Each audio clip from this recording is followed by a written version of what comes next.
भारत के साथ सामर्थ्य को नजरअंदाज कर दिया। भावनगर में बोले पीएम मोदी। प्रधानमंत्री नरेंद्र मोदी ने शनिवार को कांग्रेस की आर्थिक नीतियों की आलोचना की। उन्होंने कहा कि कांग्रेस पार्टी ने भारत की क्षमता को नजरअंदाज किया। गुजरात के भावनगर में एक जनसभा को संबोधित करते हुए प्रधानमंत्री मोदी ने 1991 से पहले के लाइसेंस, कोटा राज और भारत के बाजार खोलने के बाद आयात पर कांग्रेस के जोर की आलोचना की।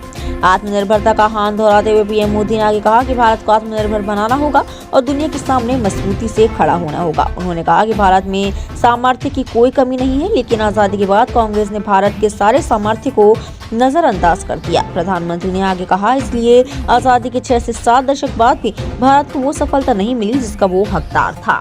पीएम मोदी ने इसके 2 बड़े कारण बताए। उन्होंने कहा, लंबे समय तक कांग्रेस सरकार ने देश को लाइसेंस, कोटा राज में उलझाए रखा, उसे विश्व बाजार से अलग थलग रखा और फिर जब वैश्वीकरण का दौर आया तो आयात का ही रास्ता अपनाया गया।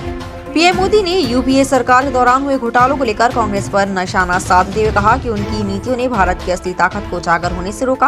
प्रधानमंत्री मोदी ने कहा कि हजारों, लाखों और करोड़ों के घोटाले हुए। कांग्रेस सरकारों की नीतियों ने देश के युवाओं को बहुत नुकसान पहुंचाया। इन नीतियों ने भारत की असली ताकत को उजागर होने से रोका। उन्होंने आगे कहा कि देश का सबसे बड़ा दुश्मन दूसरे देशों पर निर्भरता है। भारत में सामर्थ्य की कोई कमी नहीं है, लेकिन आजादी के बाद कांग्रेस ने भारत के हर सामर्थ्य को नजरअंदाज किया। इसलिए आजादी के 6-7 दशकों बाद भी भारत वो सफलता हासिल नहीं कर पाया जिसके हम हकदार थे। इसके 2 बड़े कारण रहे।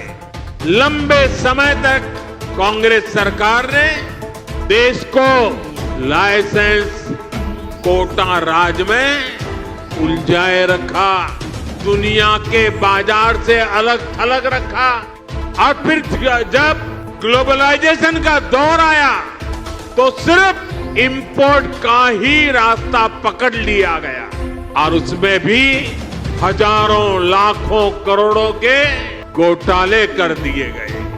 कांग्रेस सरकारों की नीतियों ने देश के नौजवानों का बहुत नुकसान किया। इन नीतियों ने भारत की असली ताकत को सामने आने से रोक दिया।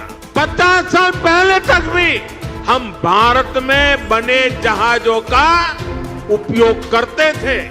40% से अधिक इंपोर्ट एक्सपोर्ट देश में ही बने जहाजों से होता था, लेकिन फिर देश का शिपिंग सेक्टर भी कांग्रेस की कुनीतियों का शिकार हो गया।